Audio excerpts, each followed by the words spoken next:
Welcome back sa ating channel. Naging mainit nga na usapin di umano sa mundo ng social media. Sa wakas, itong si Atty. Vic Rodriguez at lumapit na kay VP Sara Duterte at handa nga di umano ilabas ang mga ebidensya na magpapaligwa at magpapatunay nga sa mga karumal-dumal at kabalbalan na ginagawa ni Lisa Smugs at ni Kuting ng Norte sa loob mismo ng Malacanang. Wal mga kaibigan, tila nakakalungkot kasing isipin dahil nabigyan na nga ng second chance ang mga Marcos na miglingkod sa bansang Pilipinas. Ngunit bakit ganito ang nangyari? Dahil nga kay Kuting at kay Lisa Smugs ay nagkanda loko-loko na at nagkanda leche-leche dahil kung pag-aaralan natin at bubusisihin talaga nga natin ay totoo ang sinasabi ng mga batikang mga vlogger at nag-iimbestiga talaga na talagang ang nakapwesto sa mga matataas na posisyon ay halos kamag-anak nila at talagang may bahid na korupsyon ang kanilang pwinesto at mga dilawan pa nga ito. Kaya naman talagang hindi nga nakapagtataka kung puro pagnanakaw at pangungulimbat na lang ng kaban ng bayan ang kanilang ginagawa at hindi na nila pinaglilingkuran at ginagampanan ang kanilang trabaho. Sayang lang talaga ang binigay ng mga tao na paglingkuran nga muli ang mga Marcos. Pati nga si Senador Amy Marcos ay tila dismayado nga sa pamumuno ni Kuting ng Norte na ito dahil nagpapa-under nga ito kay Lisa Smugs at hindi tumatayo sa kanyang sariling paa at paninindigan. Well mga kaibigan, para nga sa karagdagang impormasyon, panoorin nga natin ang buong video. At kung bago ka lamang sa aking channel, huwag kalimutan i-click ang subscribe button at notification bell para lagi kang updated sa ating mga bagong video. At para sa sulit viewers natin dyan, maraming salamat sa walang sawang pagsuporta. Mga na-miss ko. At dito nga nagsalita si Kuting ng Norte, nag-greetings, okay? Nag-greet siya.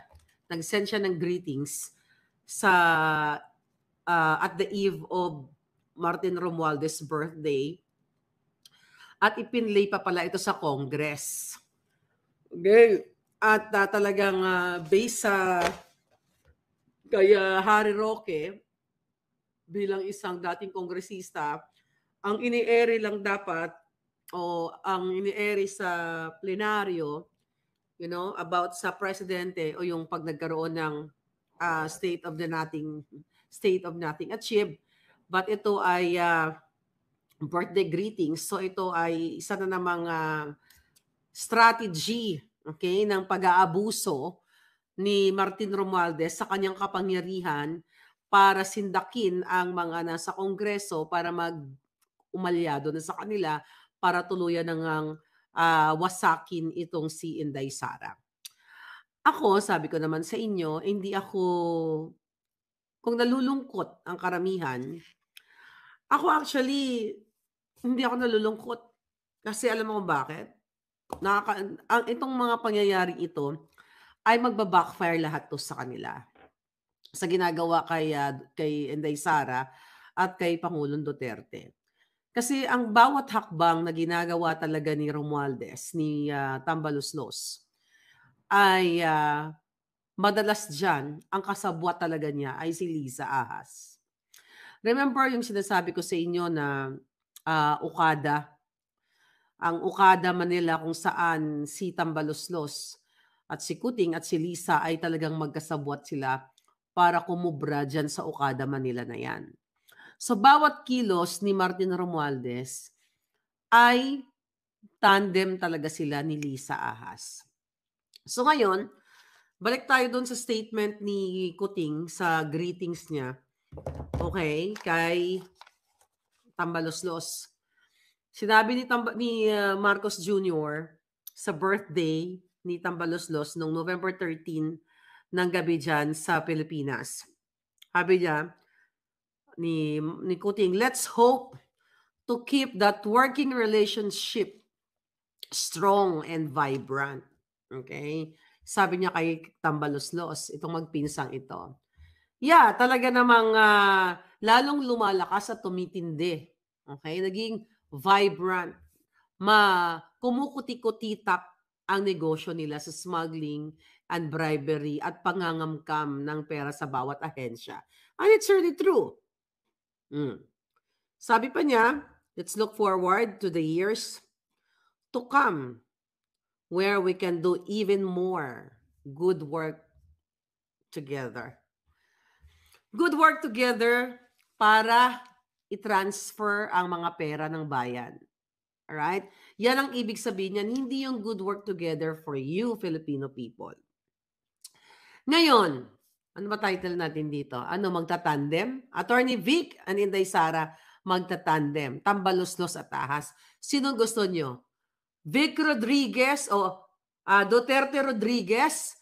O gusto nyo Romualdez Araneta? O tambaluslos at ahas? Mamili kayo. So ngayon, dahil na bakit natin ito sinasabi? Dahil nga 'di ba yung mga ulupong na dating mga taga PDP laban ay nagsilipatan na dito sa kay Romualdez. Dahil nga sinabi ko nga sa inyo, even yung mga kakilala natin wala silang magawa dahil si Romualdez ang nagdedesisyon ng kanilang budget. Sabi ko sa inyo, I think sa maraming vlog natin, na even si Duterte ay hindi natin kilala noong 2016. Wala man siyang ganitong kalaking suporta. Diba? Wala siyang ganong kalaking suporta sa Congress. At nung nanalo si Duterte, ay hindi siya suportado ng gobyerno. Kalaban pa nga, di ba? Panahon ni Noynoy. Do you think dapat kayo ay matakot? Okay, na mga supporters ni Duterte o supporters ni Sara? Hindi. Dapat ang matakot etong si Tambaluslos at si Lisa dahil hindi na sila magtatagal sa kinauupuan nilang pangangamkam ng pera ng gobyerno. Sila ang takot na takot, kaya nila to ginagawa, mga kababayan. Kaya ngayon pa lang, malayo pa nga yung 2028, although yung 2025 approaching, midterm election, ginagawa talaga nito parang kasi alam nila na hindi rin sila uubra dito sa mga Duterte. So ngayon pa lang, napakaaga ay sinisira na nila itong si Inday Sara. Sabi ko nga, wala akong problema kung lahat ng tumanggap na confidential funds ay imbestigahin nila o tanggalan na nila lahat ng mga sarili nila. Pero sabi ko ay sinisingle out lang nila si Inday Sara kasi the intention is very clear. Para matanggal, mawala ng una limelight si Sara, sirain sa kanyang mga supporters. You know, di ba 32 million ang bumoto kay Sara. Kung mas mataas ang boto ni Sara kaysa kay Kuting with the help of Smart Magic, tandaan nyo yan. Dahil si Sara hindi naman nakipag-usap o kahit sino mga Duterte nakipag-usap sa Smart Magic. Ang nakipag-usap sa Smart Magic para makipagsabuatan kundi si Lisa. Kaya ganito sila nakaka-alarma. Kaya kahit maglipatan yung mga PDP laban na yan, na members, okay? Lumipat sila dyan kay Martin kasi nga ganun sa Kongreso eh. Okay? Ganun sa Kongreso kung sino, okay? Hindi man lahat siguro may naiiwan-iwan. Kung sino ang makakapagbigay sa kanilang budget, doon sila. Kaya nagkikiss ass sila. Bakit ba sila naglilipatan? Ang reason ng iba dahil nga tinuligsa ni Duterte, ni Pangulong Duterte, ang institusyon ng Kongreso, ang Kongreso na ito ay mga korap. Bakit hindi ba totoo? So dahil tinuligsa, ayon sa ibang mga miyembro na nagsalita, katulad ni Senior Deputy Speaker Aurelio Dong Gonzales, yung pinalit kay Gloria Macapagal Arroyo, di ba? Yan, isa pa yung tinitira din nila, di ba? Hindi na raw aligned yung sinasabi ni Pangulong Duterte sa PDP laban, kasama na sa partido, hindi na raw aligned yung pronouncement, yung bibig ni Pangulong Duterte sa institusyon ng Kongreso. Ngayon, mga kababayan, paanong hindi aligned? Ang sinabi ng matandang Duterte, okay, nilolo Digong ninyo na i-audit, magpaliwanag kayo, ipaliwanag niyo sa taong bayan kung saan napupunta yung MOOE ninyo, yung mga confidential fund ninyo, o kung lahat ng mga budget na ginagastos niyo sa pera ng bayan. Hindi ba alignment yan para sa sambayan ng Pilipino na makita nila ng Pilipino kung saan napupunta ang pera ng bayan? Pero ngayon, dahil nga ayon dito kay Dong Gonzales at iba pang mga nagsalipatan sa partido ni Martin Romualdez, which nandiyan pa rin si GMA, ay hindi maganda yung pag-atake ni Pangulong Duterte sa institusyon. Pag sinabi mong hindi maganda ang pag-atake sa institusyon, yun yung nag-ano si Duterte, kung ano-ano mga sinasabi na nonsense. Pero ang sinabi niya na ibigay ninyo sa taong bayan yung audit report. Ano ang masama doon? Di ba? So ngayon, ano gagawin natin? Dapat ba kayo mataranta? Hindi. Kasi ang power nasa inyo. Kung naipanalo ni si Duterte noong 2016 na hindi naman kilala sa Maynila, na wala namang supporters, walang backer ng mga malalaking negosyo, na katulad ni Coting, okay? Na binabawi na ng kanyang mga supporters, yung mga, what I mean is yung mga campaign donors, ang pera na binigay sa kanila, katulad ng mga iskaler na nagbigay ng pera kay Lisa, at yan, pinapayagang mag-smuggle ni Lisa at ni Bongbong. Oh. Katulad dito, inappoint nila na undergraduate. Okay? Na si Chu Laurel. Oh, di ba? Na ibabawi na. Noong panahon ni Duterte, wala naman siyang ganung mga big campaign donors kasi hindi ka siya kilala. Bakit kayo matatakot? So ngayon, ang pattern is ganito.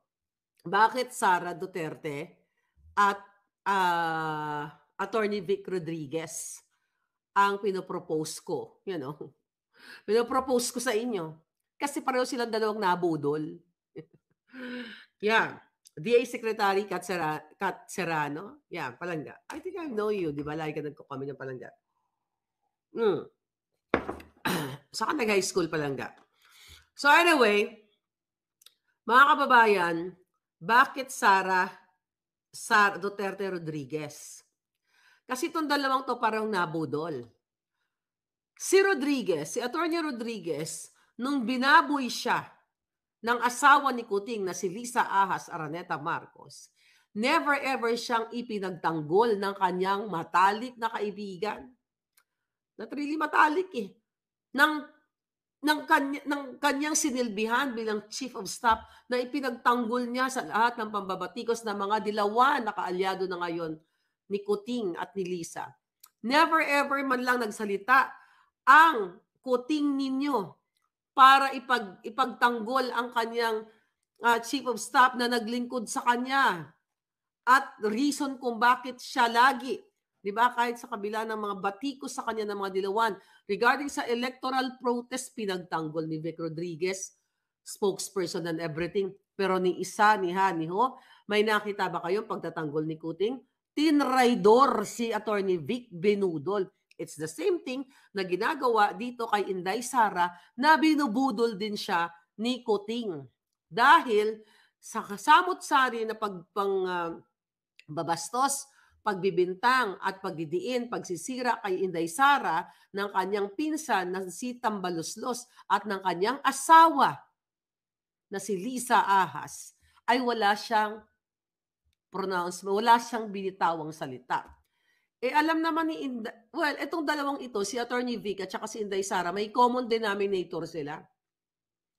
Alam ni Attorney Vic Rodriguez na ang gigimonyo na talagang pumuksa sa kanya para paalisin sa tabi ni Kuting ay ang asawa niyang Lisa Ahas Araneta Smugs.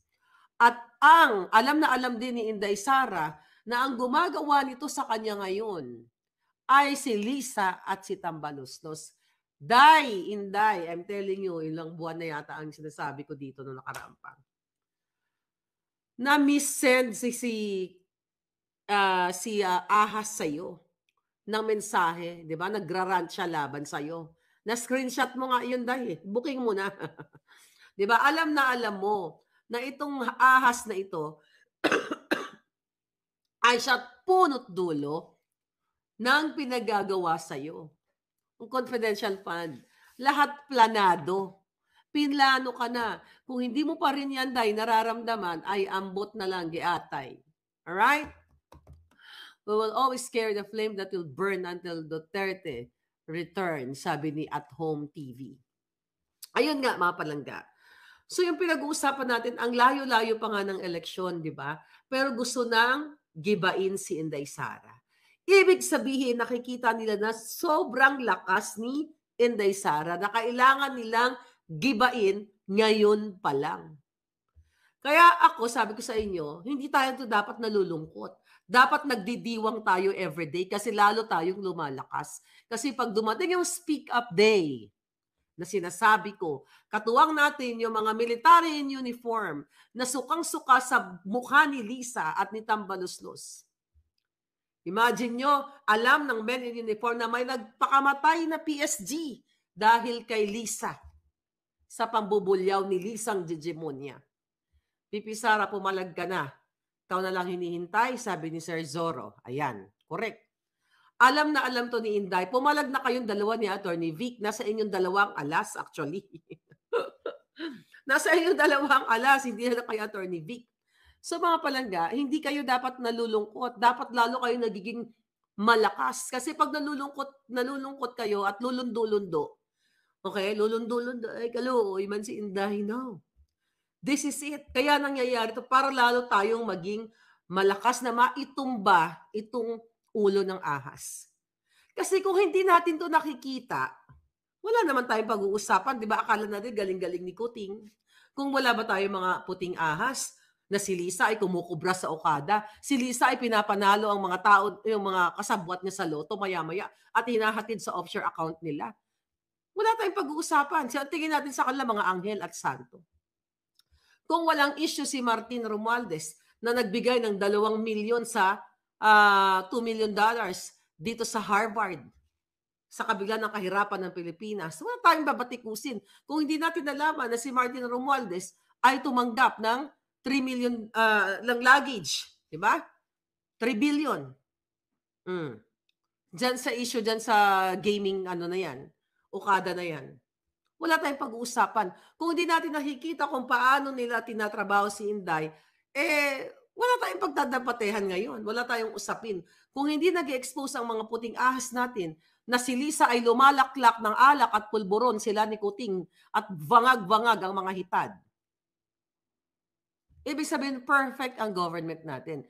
This is the good thing na nakikita natin. The more na nakikita natin ang pagkadamuho nila lahat, the more na umaalab ang puso ng bayan. Right? So, sabi nyo din na, bakit sinisingle out ang isang vice president ng 125 million? Bakit hindi pinag-uusapan ang billion na budget ni Kuting at bakit hindi pinag-uusapan ang mga biniling bahay, apartment sa Paris? Okay? Nitong kasabwat ni Tambaluslos na si Zaldigo at ng kanyang asawa na si Maylin Ko, Zaldico at Maylin Ko, sa Paris gamit ang pera ng bayan na dating mga naglilimahid. Saan sila kumuha ng pera? Diba? So kailangan makita to ng bayan kasi dito maghuhugot ang ating lakas. Lakas na magpapatindi, okay, sa inyong gigil para buhatin si Kuting. Lakas na tumataas lalo ang presyo ng bilihin dahil sa mga taong ito na pinamamayagpag ang smuggling business nila. So dito kayo hugot ng lakas kapag ang tao ay puno na, sabi nga pag puno na ang salop, ay willing na kayo. Kahit kumakalamang sikmura ninyo, kaya nyong magbuhat ng isang Kuting, believe me. Kapag nakita nyo na eh. Diba? Kaya niyong buhatin ng Kuting, gapapil lang naman ang gaan yan. Kaya kayo mga men in uniform na binaboy. Marami sa inyo binaboy ng administrasyong ito. Binaboy kayo ni Lisa. Alam ko nandiyan lang kayo. Kayo na sumumpa nagampanan ang inyong mga tungkulin para sa kapakanan ng inyong bayan, nag-aral kayo, nagpakadalubhasa, tinaya ninyo ang inyong mga sarili sa mga trainings and everything, bababuyin lang kayo ni Lisa Ahas Mags. At ang iba sa inyo nagpapakamatay dahil binabastos kayo ng isang polboronic, laklakerang asawa ng first gentleman. My God, kung mamamatay na lang kayo ng gano'n na lang, ililibing nyo sa hukay nyo yung nalalaman ninyo. So wala kayong pinagkaiba sa mga duwag na walang yagbols. Ang kailangan ng taong bayan ay mag-speak up day kayo at ipakita nyo sa taong bayan na mahal nyo ang Pilipinas. Dahil itong nangyayari ngayon sa Congress, hindi ito para sa Pilipino, para sa kanilang political ambition. Ang layo pa ng eleksyon, nagsisiraan na. Wala namang masamang sinabi ang matandang Duterte. Okay? Ang former president, baka magalit yung mga palangga ko, matandang Duterte at batang Duterte kasi si Inday. Okay, ang former president, wala siyang sinabing laban sa institusyon. Ang sinabi niya, i-present, ipakita sa taong bayang ang inyong mga audit reports ng ginasta nyo na pera namin lahat. Ano ang masama doon? Dahil kayo ay sinabi na magnanakaw o corrupt kayo, tapos ngayon iiwanan nyo na, actually it's okay. Aalis na kayo sa PDP Laban. Di ba? Well, originally, ang PDP Laban ay mga dilaw talaga dyan. Yan naman ang katotohanan. Unity team kamo? Walang unity team. Inday, ano ka ba? Diyos ko po, Day. Sayang naman. Ang sa'yo, ang tiwala sa'yo ng taong bayan, kailangan mo na magsalita. Para sa akin, total binababoy ka na. Ito Vice President ka naman Resign. Ipakita mo kung ako sa Inday, mag-resign ako sa kanyang cabinet position. Kasi binababoy ka na ni Kuting. Binasabos ka na. Matapos mo siyang tulungan, BS, marriage made in heaven, eklabush. Di ba? Kung ako sa kanya, kung ako ginaganito ng isang tao, na kunyari, pupunta ng Amerika, pupunta ng ganito, kunyari ako yung in charge, pero kajululan lang, pero ang totoo, binabalbalan ako patalikod. Ako yun Nasasabi ko to kasi wala ako sa posisyon niya. I'm just saying, sa thinking ko na na hindi naman ako nasa posisyon. Pero sa akin, ganito na, tinutusok ka na. Ayaw niyo pa kasi ilabas yung pulburon video na yan. Ano ba yun? Huling alas natin? My God. Nilabas yung pulburon video, tapos na yung mga yan Tapos na yung mga yan. Hindi natin anong palusot nila. Tindog Inday, sabi ni JB Balyon. Sabi, marriage made in heaven. Sabi niya. Sabi ni Palangga, stop the effing BS. I know. Wala nga marriage made in hell. Sa kanila. Gracia Digal. So, anong gusto nyo? Vic Rodriguez? Sarah Vic? Sarah Vic? O Tambaloslos? Tambaloslos, Lisa? Wala namang, walang karikarisma. Unang-una pareho silang dalawa. Yung isa, parang silang jungag. Parang jungag ang mga jutang Genemes. Okay? Tingnan natin nga. Tingnan natin kung mananalo. Sa looks pa lang Mananalo. Ito, gusto nyo to? Parang kinalaykay ng manok ang jutang Parang kinahig. Yan yung itsura niya bago siya pumunta sa bago siya pumunta sa San Francisco. Tapos biglang tinapalan ng inapakan ng pison kaya naging mukhang tao muli. Yeah. Okay? Pukpukin, sabi ni Gerald Calzado. Yan. Pupukpukin. Debbie. Okay. Rebecca. Ayan. And then Sarah. Okay. Ano sabi yun? Yeah. So, ang nakikita natin yan. Sinong para kay Attorney Vic and Sarah tandem sa 2028? Push natin yan. Para maiba naman. Diba? Isa naman Romualdez. Putang ina ang pangalan niya. Romualdez Tambaloslos, 'di ba? Maharlika Rice. Kumusta na yung Maharlika Rice? Naudlot na, nabukilya natin. Oh, imagine niyo, iboboto niyo ba 'yan? $2 million ibinigay dito sa Jamaica. Yan ba may pagmamahal sa bayan? Nag-donate dito? Samantalang hirap na hirap ang Pilipino, nag-donate ng $2 million. Ano 'yun? 'Di ba? Do'n pa lang, kung iboboto niyo yung mga gano'ng tao, ewan ko sa inyo, hindi naman mananalo talaga 'yan. Kaya ngayon pa lang sinisira na si Inday Sara. Alright, May Perez. Ano? Rodriguez? Duterte Rodriguez? O mamili kayo, Duterte Rodriguez o Tambaloslos Ahas? Ay, ay, ay. Oo. Never to Marcos again. Plan B tayo, sabi ni Corazon. Me for Sara and Vic tandem. Ayan, si Carmen Lopez. Oh, Sara and Vic tandem daw. Ngayon, mga palangga, itong ginagawa nila, imbis na aksyonan, sabi ko nga, imbis na mag-focus sila sa kahirapan ng bayan, kahirapan ng walang trabaho, kawawa mga Pilipino, walang panggamot sa kanilang mga dialysis, walang binabasura sa mga public hospital, lahat sa mga presyo ng bilihin, yung ino-offload kayo sa airport, imbis na ayusin ang serbisyo para sa Pilipino, ang inaayos nila kung paano lalo kumamkam dyan sa Congress. Tandaan ninyo, ang pera natin nasa Kongreso. Sila ang nagdedesisyon kung kanino ibigay, kung paano nila gastusin. Imagine mo palangga, nung pumunta ako ng Paris, di ba? Nakita niyo noon ang rampa ko doon. Ang mahal ng area kung saan na ayon sa ating puting as, bumili ng property si asawa ni Zaldico. Okay? Doon sa Paris, doon nila dinadala ang yaman ng Pilipinas.